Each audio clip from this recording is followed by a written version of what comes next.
Hello प्यारे बच्चों, कैसे हैं आप सब लोग। आशा करती हूँ आप लोग बहुत अच्छे होंगे। मैं हूँ आपकी हिंदी व्याकरण की अध्यापिका। तो बच्चों, मैं पढ़ाऊंगी आपको हिंदी में हिंदी व्याकरण का विषय। सभी बच्चे अपनी अपनी किताबें निकालिए। बच्चों, आज पढ़ेंगे हम व्याकरण में भाषा। क्या पढ़ेंगे? भाषा। तो आइए। तो बच्चों, आप यहाँ दो चित्र देख पा रहे हैं, कुत्ता और बिल्ली। देखो, उनकी भाषा यानी जो वो बोलते हैं वो भी लिखा है। क्या लिखा है? कुत्ता करता है भौं भौं और बिल्ली म्याऊं म्याऊं। ठीक है। ऊपर दिए गए चित्रों के साथ उनकी बोली भौं भौं तथा म्याऊं म्याऊं लिखा हुआ है। क्या आप इनकी भाषा समझ सकते हैं? शायद नहीं, क्योंकि यह अस्पष्ट है। बच्चों, भौं भौं और म्याऊं म्याऊं करने से क्या हमें कुछ समझ आ रहा है? कुछ भी तो नहीं समझ में आ रहा है। इस प्रकार एक दूसरे की बातों को मुख से स्पष्ट बोलकर समझना या समझाना ही भाषा होती है। भाषा के तीन रूप होते हैं। तो बच्चों, जिस तरह मैं भी बोल रही हूँ, आप इस बात को समझ पा रहे हैं ना। जब आप अपने दोस्तों से बात करते हैं आपस में, तब आप उनकी बातों को समझ पाते हैं। मम्मी पापा से बात कर, मतलब बच्चों, जो हम भाषा बोलते हैं, जो मानव भाषा बोलते हैं आपस में, वह हम समझ पाते हैं। तो बच्चों, वह होती है स्पष्ट भाषा। क्या होती है? वह स्पष्ट भाषा होती है, उसे ही भाषा कहा जाता है। भाषा के तीन रूप होते हैं। कौन कौन से? मौखिक भाषा, लिखित भाषा और सांकेतिक भाषा। यहाँ पर देखिए, मौखिक, लिखित और सांकेतिक। सबसे पहले देखिए मौखिक भाषा। भाषा के मौखिक रूप में हम किसी की बात को सुनकर समझते हैं तथा बोलकर दूसरों को समझाते हैं। जैसे कि एक उदाहरण लेते हैं, तुम कहाँ गए थे? मैं बाजार तक गया था। तो बच्चों, हमने पूछा तुम कहाँ गए थे, उसने कहा मैं बाजार तक गया था। आगे देखिए, भाषा के दूसरे रूप में किसी बात को लिखकर समझाना तथा पढ़कर समझना लिखित रूप कहलाती है।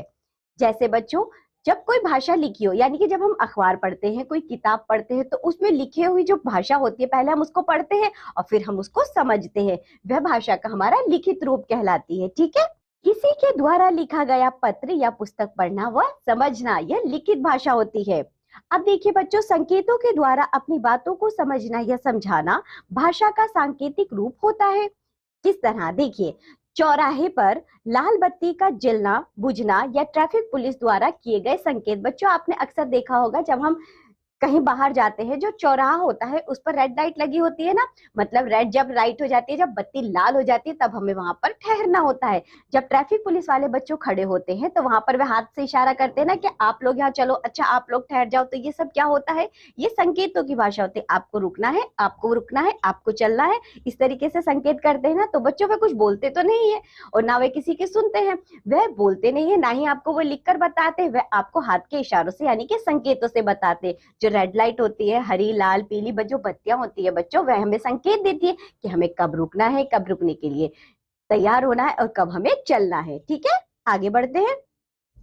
प्रायोगिक तौर पर देखें तो एक नन्हा बच्चा शिशु रूप में एवं रोकर अपनी बात को समझाने का प्रयत्न करता है, लेकिन यह भाषा नहीं होती। धीरे धीरे अस्पष्ट माँ, पापा कहकर फिर वाक्यों द्वारा बोलकर, और जैसे जैसे आयु बढ़ती है वैसे वैसे स्पष्ट शब्दों में बोलकर या लिखकर अपने भाव प्रकट करता है। इस प्रकार स्पष्ट रूप से बोलकर या लिखकर कही गई बात ही भाषा कहलाती है। तो बच्चों, आपने इस बात से क्या सीखा?